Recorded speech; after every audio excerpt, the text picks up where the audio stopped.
Ahí estamos grabando, bien.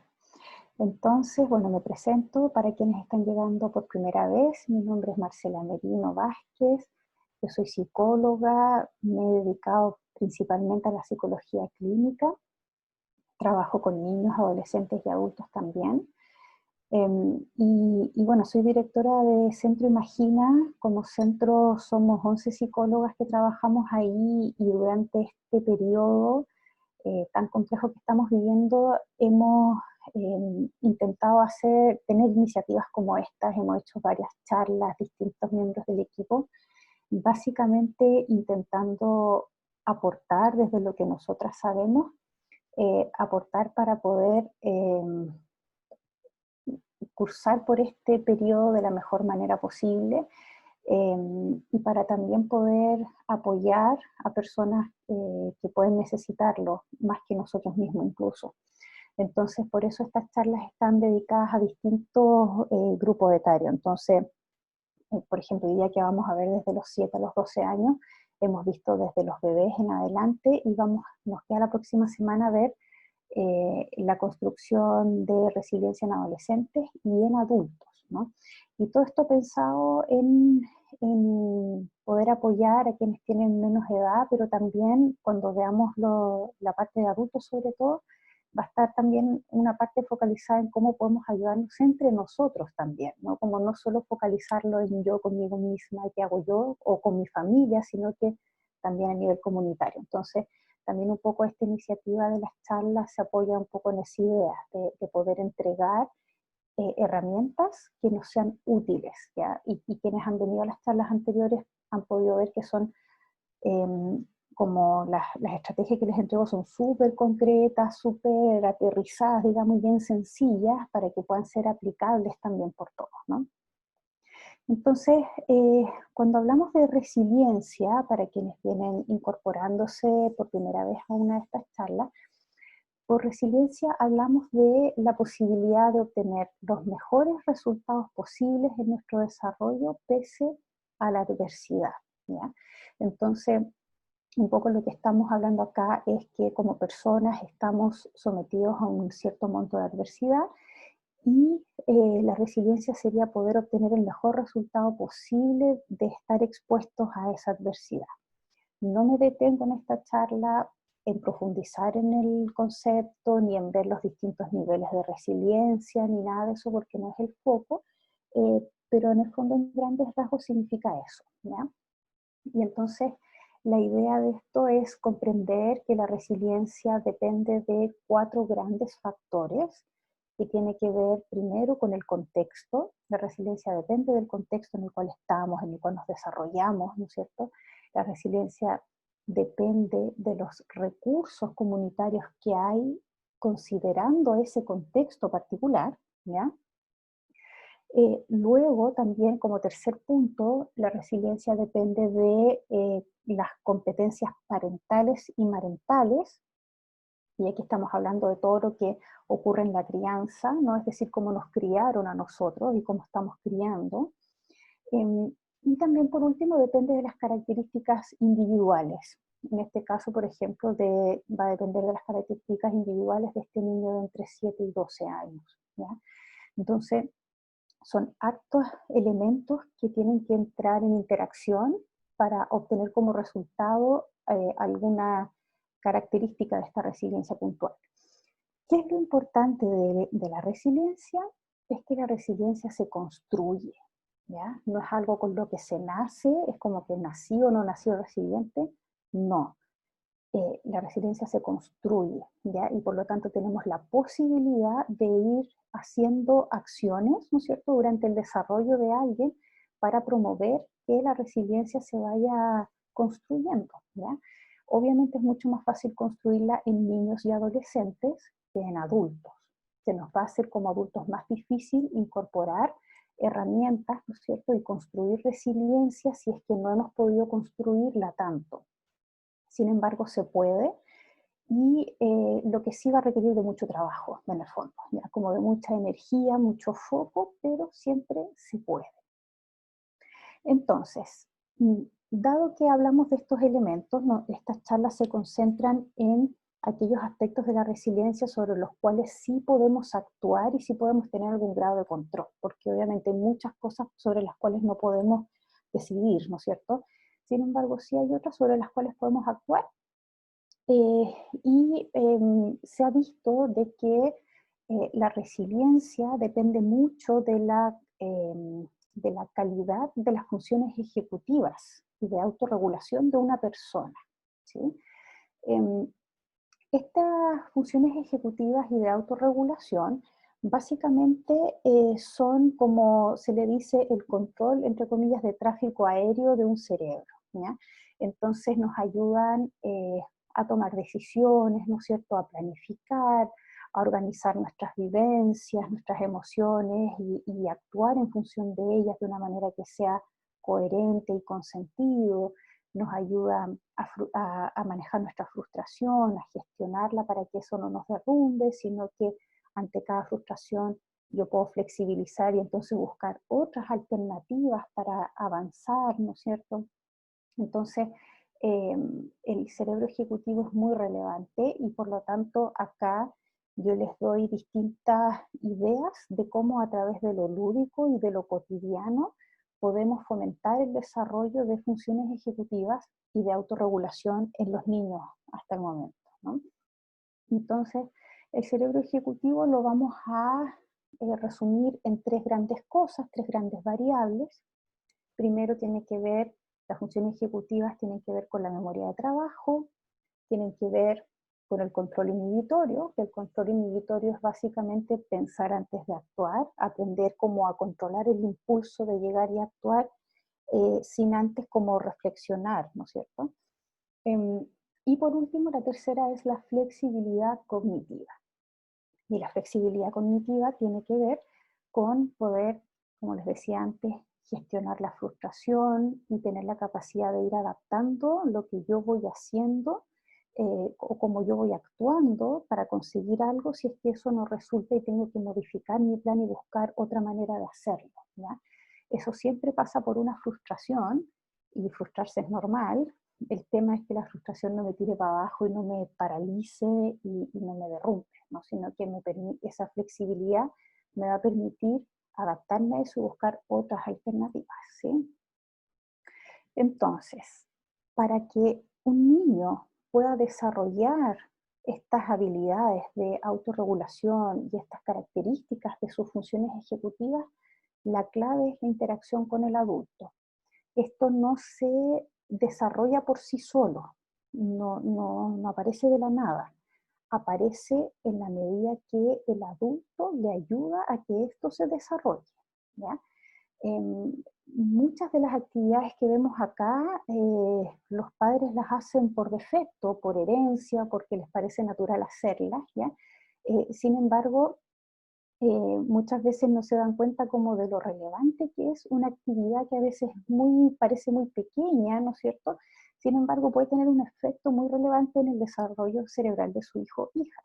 Entonces, por eso la idea de entregar estas ideas acá es que también como adultos podamos intencionar más este tipo de actividades que parecen tan, entre comillas, pequeñitas, darles más valor, hacerlas más seguido, intencionarlas más, porque realmente están ayudando al hijo o hija a desarrollarse mejor cerebralmente y por supuesto a prepararlos también ante situaciones complejas y difíciles.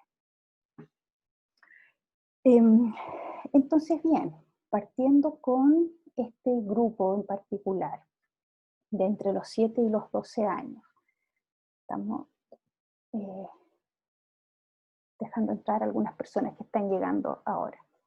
Em, Perfecto, entonces, bien, ¿qué es lo que es importante entre los 7 y los 12 años? Vamos a ver distintos puntos que son relevantes de poder como intencionar en esta edad. Eh, Acá algo que es fundamental para el desarrollo de las funciones ejecutivas tiene que ver con el mundo emocional.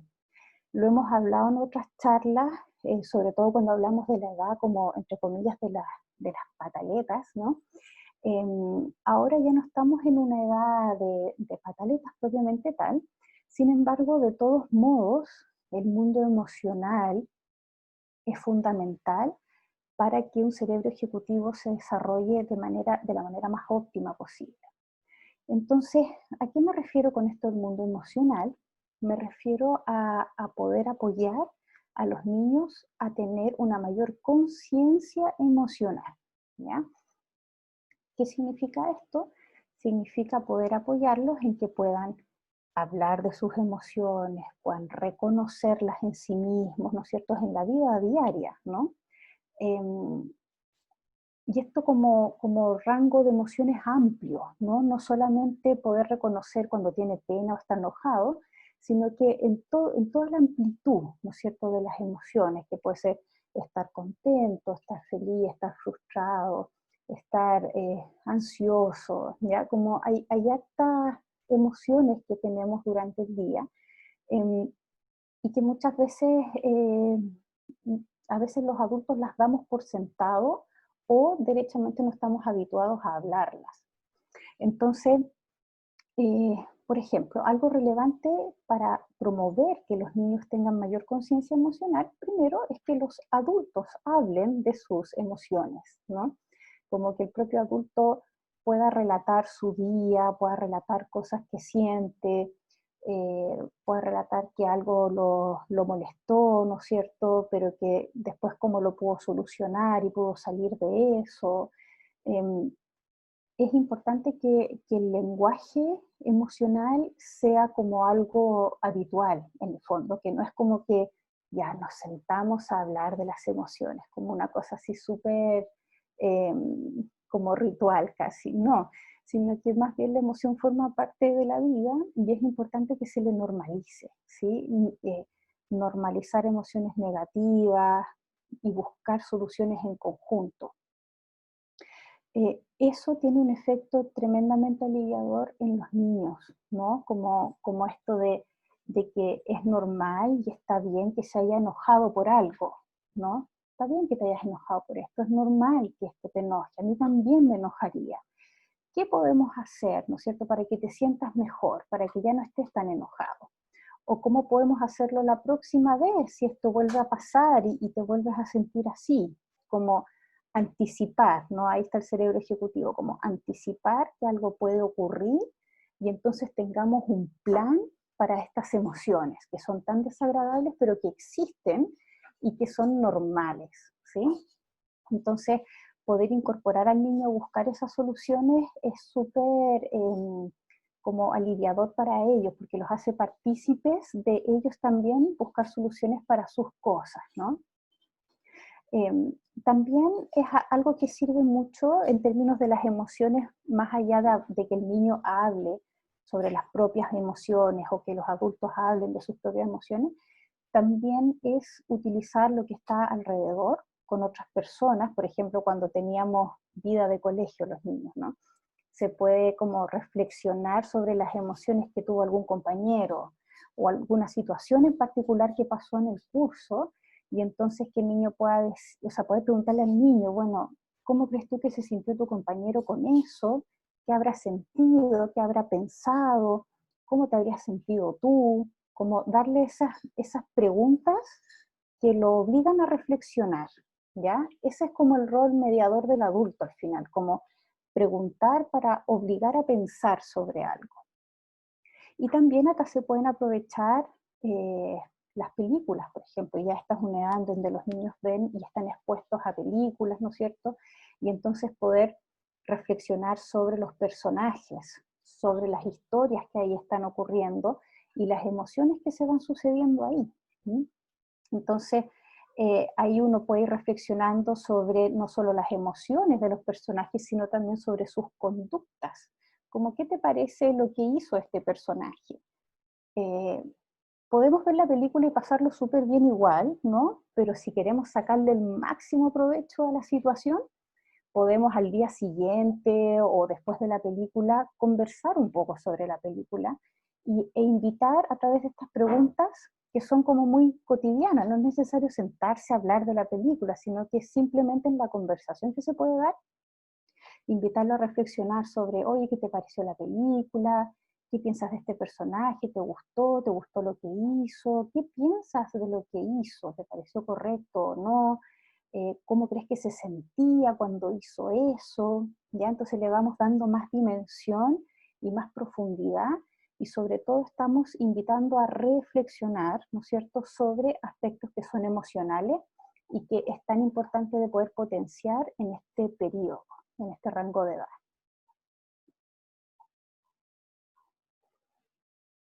Bueno, eso sobre el mundo emocional.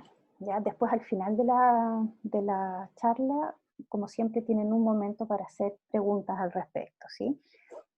Luego, una segunda propuesta para este rango de edad es las manualidades. Esta es una edad en donde muchos chicos y chicas aprenden distintas manualidades, ¿no? Como puede ser eh, martillar, pintar, bordar, tejer, coser, hacer pulseras, collares, ¿ya? Ese tipo de actividades es súper nutritiva para el cerebro, porque en el fondo, primero el niño tiene que aprender una habilidad nueva, ¿no es cierto? Para eso tiene que estar muy concentrado, utilizar mucho su memoria de trabajo, estar recordando lo que está haciendo para planificar lo que va a hacer después. Además, debe hacer una planificación, como decir, a ver, ¿qué materiales voy a usar? ¿Qué necesito? ¿Qué tengo? ¿Qué me falta? ¿Qué cosas necesito organizar mejor? ¿Ya? Y entonces se va planificando lo que se va a crear. Y esa planificación, de nuevo, es el cerebro ejecutivo.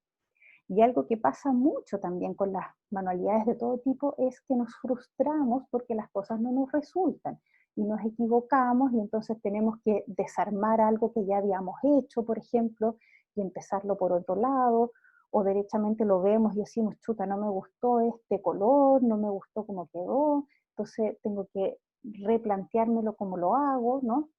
Entonces todo eso nos ayuda a desarrollar la flexibilidad cognitiva, ¿ya?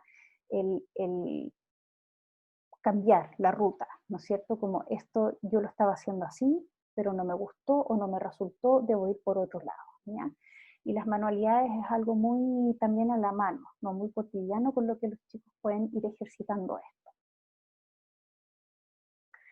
Luego, siguiendo con algunas sugerencias que ya había dado para otras edades, pero que siguen estando presentes, solo que vamos aumentando la complejidad, ¿no es cierto?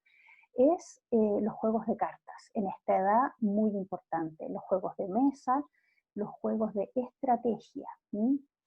Los juegos de estrategia son particularmente desafiantes porque estamos obligando al niño, a la niña, a que tenga que tener como una estrategia de juego en mente que todavía no ha desarrollado, solamente la tiene en su mente, y en la medida que la va ejecutando se va dando cuenta si funciona o no en relación a lo que está haciendo el otro, ¿ya? Y entonces la mayoría de las veces ocurre que tiene que ir cambiando y ajustando su estrategia en función del juego de los demás. Entonces eso obviamente desarrolla la memoria, la concentración, la flexibilidad, ¿ya? Son muchas cosas que están ahí ejercitándose.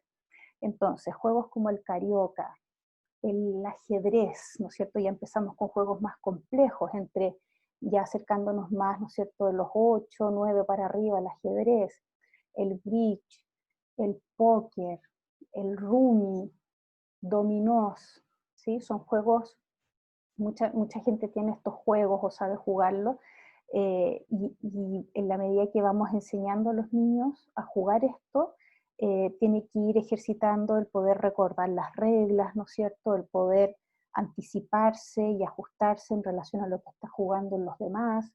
Entonces son muchos aspectos de su cerebro que se están estimulando con estos juegos que son como muy de la casa, ¿no es cierto? Que no requieren mayor complejidad. Em, Luego también, cuando hablamos de los juegos de cartas, están estos juegos de estrategia que son un poco más complejos también, que son como este estilo de calabozos y dragones, por ejemplo, en donde las cartas tienen distintos personajes, cada personaje tiene un cierto poder, ¿no es cierto? una cierta capacidad de golpe sobre el oponente, y entonces también en función de eso tiene que ir, y que estos son juegos que ya se empiezan a jugar más grandes, ¿no? Como los 11, 12 y durante toda la adolescencia. Son juegos que requieren de mucha estrategia y de mucha concentración, y por lo tanto también en este rango de edad, pero un poquito más grande, ¿no es cierto?, más hacia los 12, son muy bienvenidos para el desarrollo de funciones ejecutivas.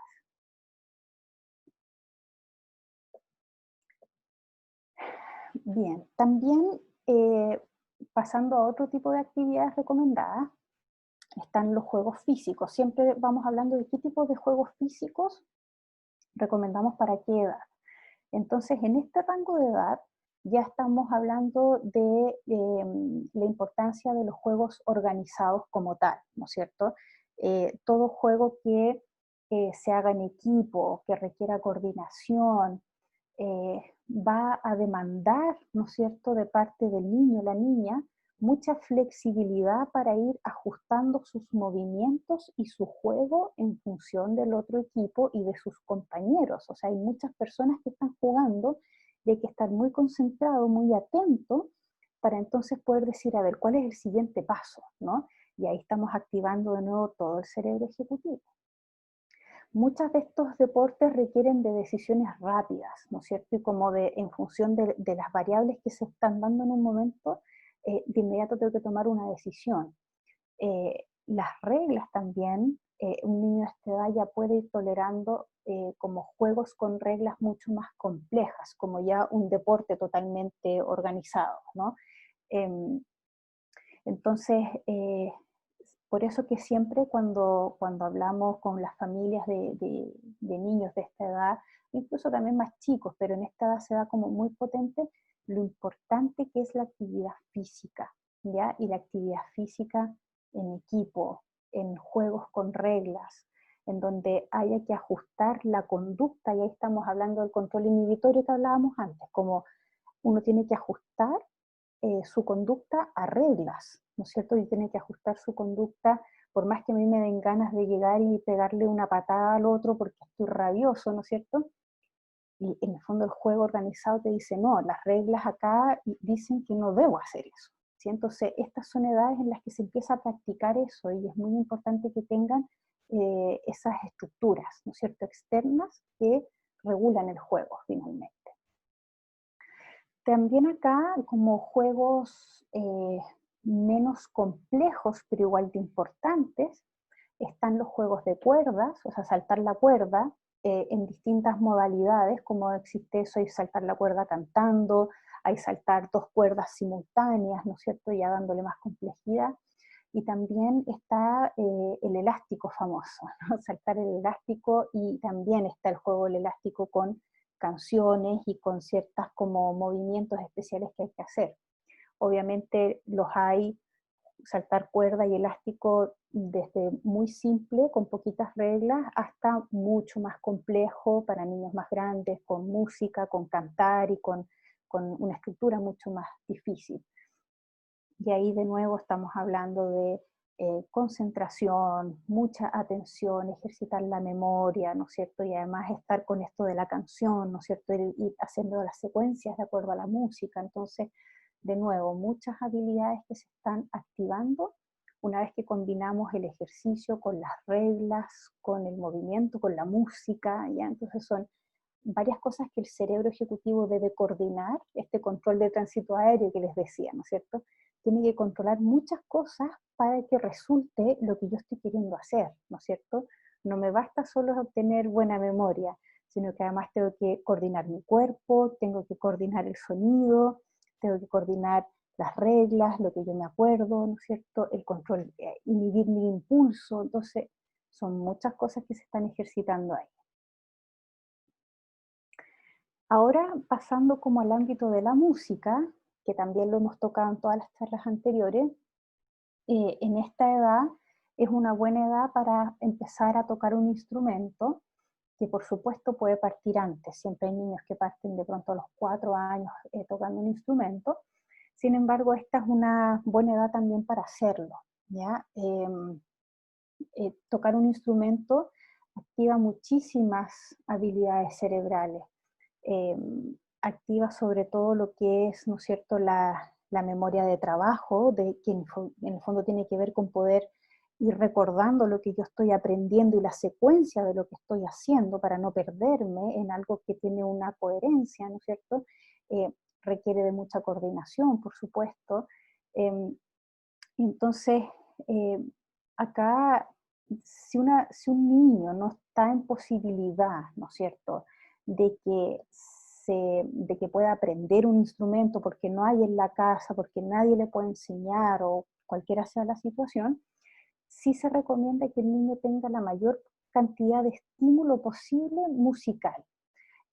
Eso, por ejemplo, a veces pasa por, bueno, aparte de escuchar mucho música en la casa, eh, es muy interesante para el niño, y también esto lo liga con la cultura, ¿no? Que el niño pueda estar expuesto a ver, ¿no es cierto?, como presentaciones musicales, ver a otras personas tocar instrumentos, ver a otras personas bailar mientras se tocan los instrumentos, ¿no? Y eso lo va también, como les decía antes, ligando con eventos culturales, que es muy importante que el niño se pueda insertar en eso.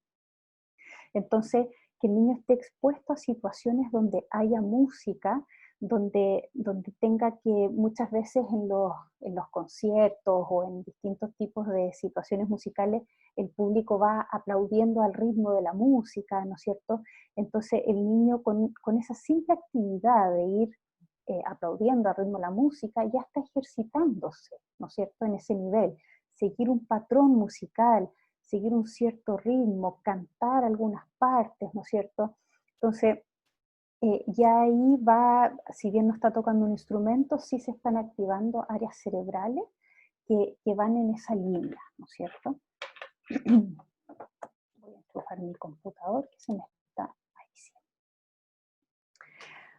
Bueno, siguiendo acá, como otra actividad, están los juegos de lógica, que ya hablamos algo de eso en la etapa anterior del desarrollo, pero acá obviamente los juegos de lógica se recomienda que sean mucho más complejos. Entonces, estamos hablando de Sudoku, del cubo Rubik, de crucigramas, de puzzles. Los puzzles están como recomendados para todas las edades, solo lo importante es ir viendo que el puzzle sea adecuado, ¿no es cierto?, para la edad que lo estamos haciendo. Eh, y también los clásicos juegos de ingenio que uno puede encontrar en algunas tiendas, ¿no es cierto?, cómo separar los clavos, como ese tipo de cosas, donde están los clavos todos enredados y hay que separarlos, eh, porque van en la misma línea del cubo Rubik, es decir, requiere de nuevo de mucha concentración, mucha memoria de trabajo, mucho ensayo y error. Los juegos de ingenio suelen ser muy como gatillantes de frustración. Sin embargo, eso es importante estar expuesto a frustración, porque así el cerebro se va acostumbrando a lidiar con ella y a buscar mecanismos, ¿no es cierto?, de cómo sigo haciendo este cubo Rubik pese a que llevo 2 semanas intentándolo y no avanzo nada, no entiendo nada, no me resulta, pero sigo, ¿no es cierto?, sigo intentándolo. Entonces, en eso los juegos de lógica nos ayudan harto, ¿no es cierto?, con esto de la flexibilidad cognitiva que hablábamos al principio de la charla. Y como último punto de hoy, entre este rango de edad, está la lectura. Acá, si bien la lectura, ¿no es cierto?, es algo que los adultos hacemos con los niños desde antes de esta edad, acá ya se espera que los chicos estén ejercitando la lectura más autónoma, ¿no? Y no solo la lectura es importante en sí misma, sino que también a la lectura le podemos agregar lo que les comentaba al principio, ¿no es cierto?, sobre la reflexión respecto de los personajes, la reflexión respecto de lo que está ocurriendo, la reflexión respecto de las conductas de los personajes. Eh, También otro tipo de actividad que ayuda mucho con la flexibilidad en la lectura es crear finales alternativos, ¿no es cierto? como activar la creatividad y buscar de qué otras maneras esta historia podría terminar y que le guste al niño, ¿no es cierto? Poder dibujar esas finales alternativos o solo escribirlos o solo contarlos, también puede ser, pero el tema es poder ir activando, ¿no es cierto?, cerebralmente, ir más allá de lo que solo está en la lectura, ¿sí? Lo mismo que les decía antes con las películas, ir más allá de solo lo que está en la película, sino que conversemos sobre lo que pasó, qué te gustó, qué no te gustó, y a veces en esas reflexiones nos vamos a tomar 5 minutos, no es mucho, no vamos a hablar toda la tarde sobre la película, pero ese tipo de reflexiones son muy nutritivas y muy necesarias para este cerebro en desarrollo. Entonces, si nosotros sabemos eso, sabemos qué preguntas hacer y haciéndolo un ratito, ya con eso estamos potenciando el desarrollo cerebral con algo que es muy sencillo en el fondo, que es simplemente preguntar, ¿no? O saber cómo preguntar. Bueno, entonces con esto ya yo termino la parte en donde yo les expongo, ¿no es cierto?, las ideas de actividades que se pueden hacer en este rango de edad. Y entonces les dejo a ustedes la posibilidad de poder preguntar o de comentar. Pueden hacerlo a través del chat o pueden hacerlo a través de la cámara. Yo les activo sus micrófonos si me lo solicitan.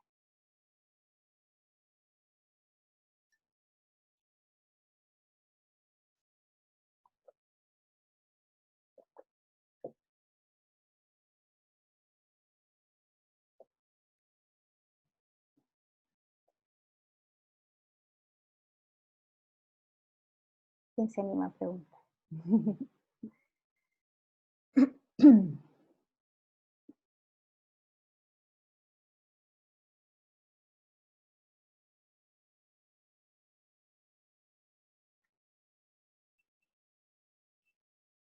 Sería el primer día que nadie pregunta nada, estoy sorprendida.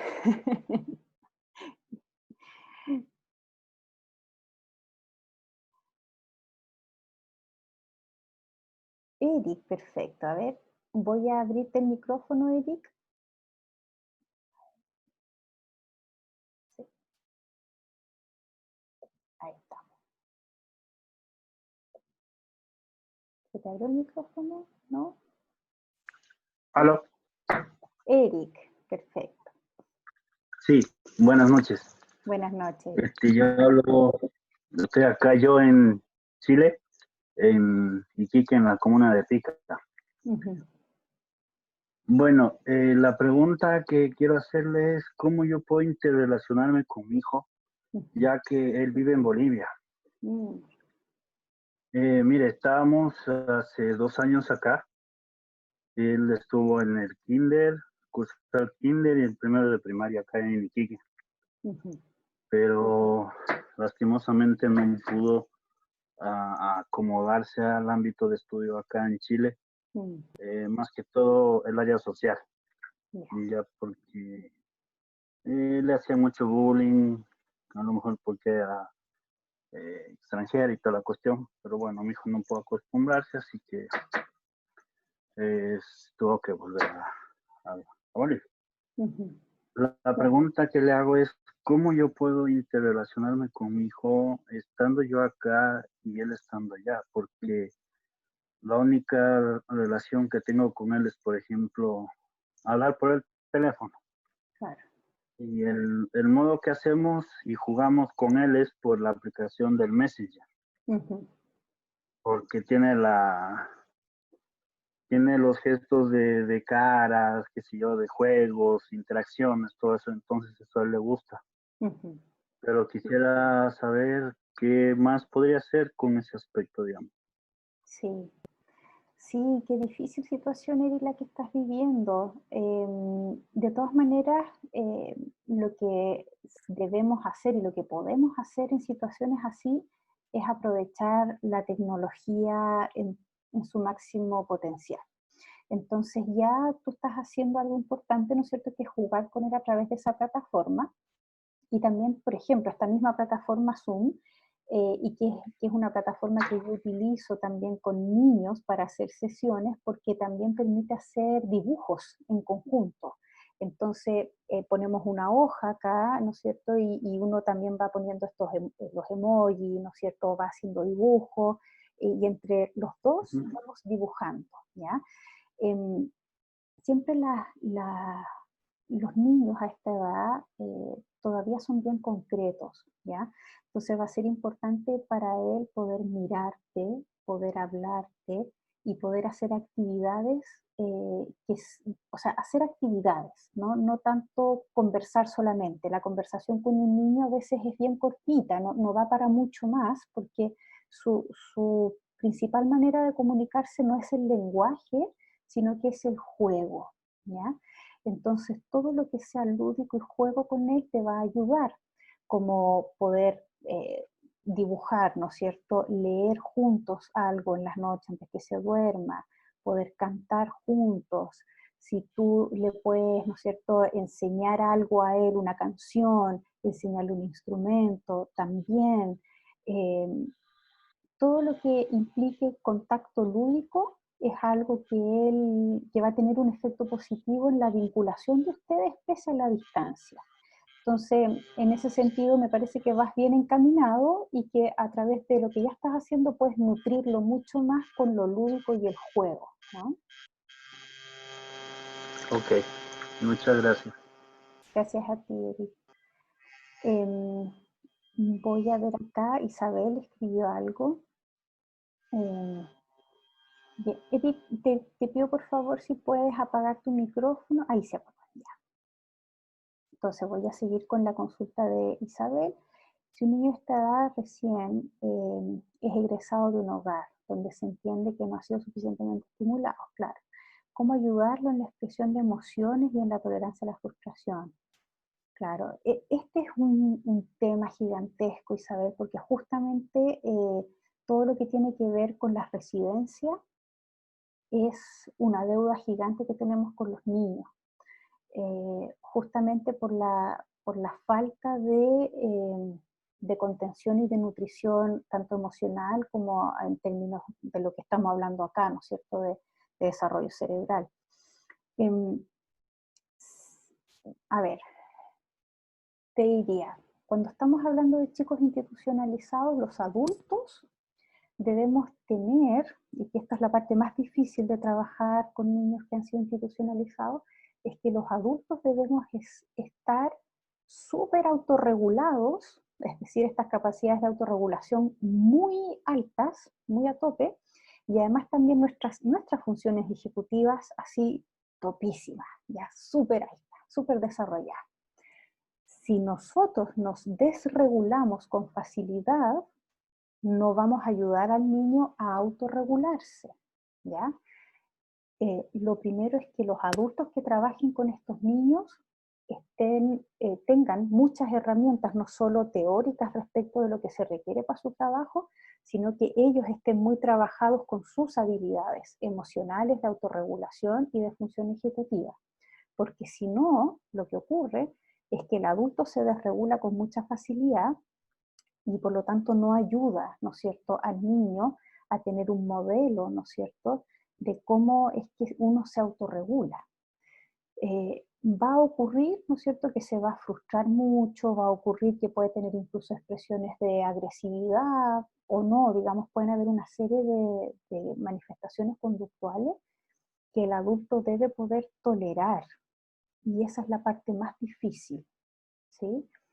En la medida que el adulto puede tolerar más y puede ser un modelo de cómo uno se comporta cuando uno se frustra, cómo uno se comporta cuando uno se enoja, cómo uno se comporta cuando uno está triste, ¿ya? Etcétera, ¿no? Cuando uno es un modelo de eso, entonces el niño muy de a poquito, en la medida que crece, va también, ¿no es cierto?, pudiendo ir integrando esos modelos. Pero toma mucho tiempo y requiere de mucha perseverancia y de mucha tolerancia a la frustración del adulto, ¿sí? Em, entonces, eh, todas estas actividades sirven igual, ¿ya? Pero en el fondo lo que va a ocurrir probablemente es que se va a frustrar más rápido, ¿no es cierto? Va a necesitar de mucho más acompañamiento y más guía del adulto que está al lado. Y lo más importante es que el adulto no se contagie con la desregulación del niño. ¿Sí? Entonces, Alejandra aquí nos comparte una pregunta que tiene que ver con los juegos de mesa. ¿Cómo es posible ir a los juegos de mesa y manualidades sacándolos de la tecnología, sobre todo en esta cuarentena, que la tecnología es tema para otro ciclo de charlas, ¿sí? A ver, acá cuando hablamos de los juegos de mesa, y de las cartas, de las manualidades, lo que está a la base, más allá de la actividad misma, de que claro, vamos a ayudar al niño a pensar de X manera, qué sé yo, lo que está a la base de eso es el vínculo familiar, porque vamos a hacer algo, ¿no es cierto?, que estamos haciendo todos juntos, que a todos nos entretiene, que es un momento de conexión, un momento gratificante, ¿no es cierto?, que es entretenido.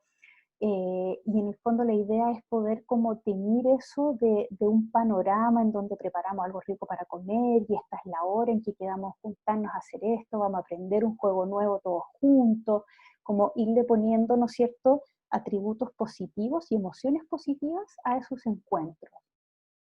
Mi experiencia en el trabajo con niños y adolescentes, que muchos adolescentes presentan derechamente adicción a la tecnología, ¿no?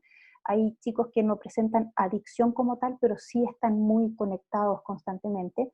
Mi experiencia en eso ha sido muy positiva cuando se empiezan a dar más espacios familiares, porque de verdad los niños y los adolescentes buscan y quieren sentirse más conectados, ¿no es cierto?, con sus familias. Lo que pasa es que a veces ocurre que también el ritmo de vida que llevamos, ¿no es cierto?, la sobreexigencia que hay sobre las familias o que los mismos adultos se ponen, las pocas horas de estar juntos realmente, ¿no es cierto?, más allá de estar juntos para ver si se lavó los dientes, si hizo la tarea, o sea, también esa dinámica es muy desgastante para toda la familia y lógico que la tecnología se vuelve en un refugio al final, ¿no? Entonces, en la medida que nosotros de a poquito, ¿no es cierto?, vamos instalando estos espacios de encuentro y les vamos dando como todas estas características positivas, de manera gradual se va a ir volviendo un espacio que es buscado también por los chicos, porque de verdad que lo valoran y lo quieren, pero no saben cómo conseguirlo, si no saben la manera. Entonces, en la medida que los adultos pueden irlo instaurando, es súper valorado. Pero toma tiempo también, o sea, es algo que se va haciendo de a poquito, ¿no?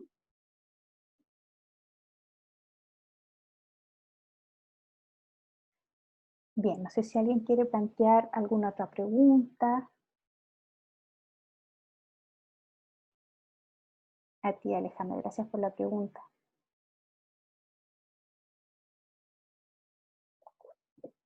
Sí, por acá, Jimena.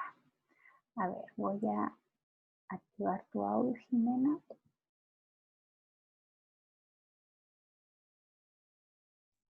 Ahí. Ahí sí, Jimena. Hola. Hola. Hola. Mira, yo te escuchaba y en realidad eh, me cuesta lidiar mucho. Tengo un hijo de 10 años y él se frustra muy luego. Uh-huh. Entonces, cada actividad que trato de hacer con él, si no le resulta como él quiere, se frustra tan luego que a veces caigo en lo que tú dices, porque mejor ya lo dejamos ahí y yo me voy para un lado y él se va hasta que se nos pasa todo y volver de nuevo, pero no le gusta volver a intentar lo mismo. Uh-huh. Prefiere cambiar de actividad. Uh-huh. Entonces, para mí ha sido un tema este tiempo eso de la frustración. No hallo cómo buscarlo, ¿no?, para que volvamos a lo mismo y tratar de solucionar lo que estábamos haciendo anteriormente. Uh-huh. Sí. Mira, algo que puedes intentar para ver cómo resulta con él, porque siempre hay que con cada niño ir buscando como sus caminos, ¿no es cierto? Pero algo que puedes intentar es anticiparte a que esa frustración va a ocurrir y hablarlo con él antes.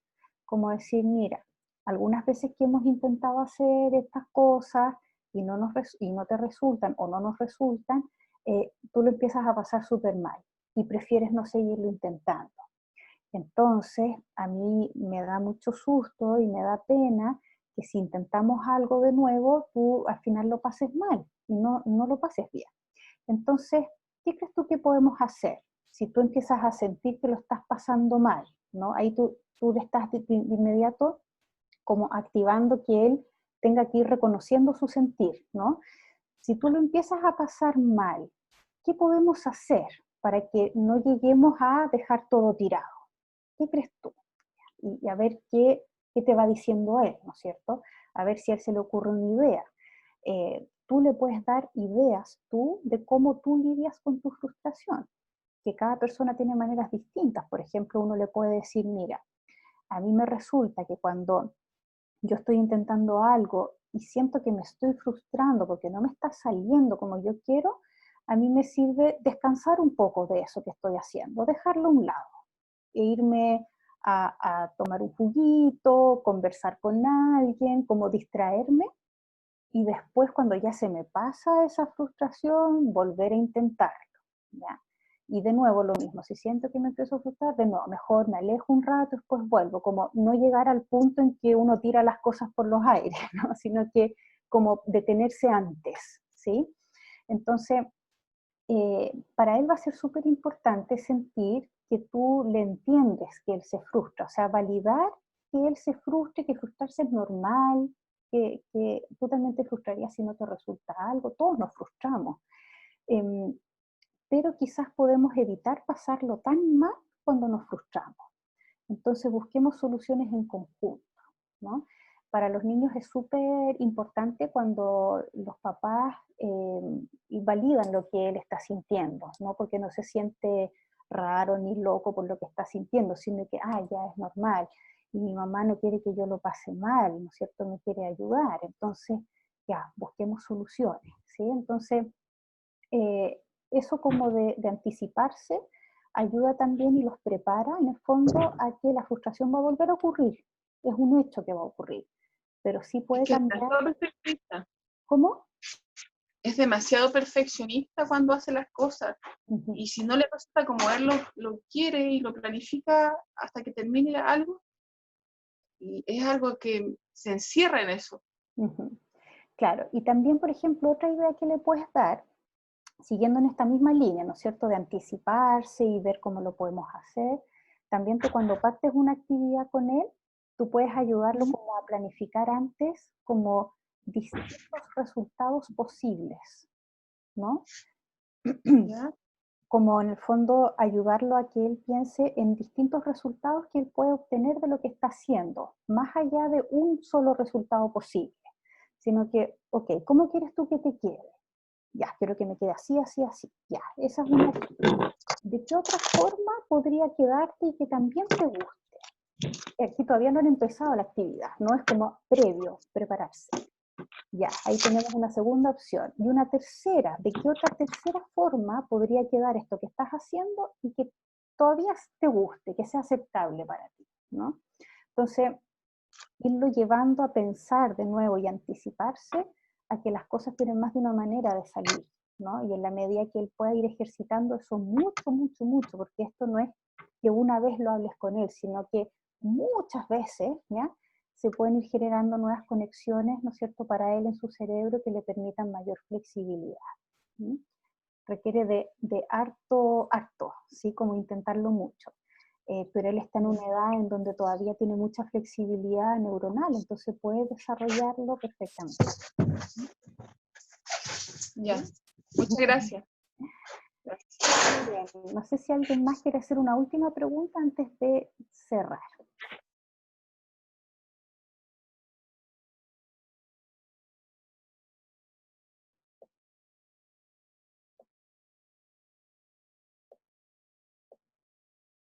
Estoy pasando por todos los invitados por arriba para ver si alguien está moviendo la manito, pero parece que no.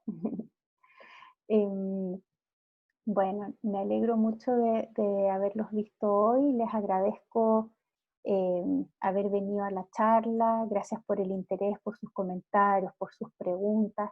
Esta charla se va a subir, como les dije, a las redes sociales. Entonces también ahí si quieren compartirla o hacer más preguntas, también es bienvenido. Estamos constantemente revisando los comentarios de las actividades que hacemos.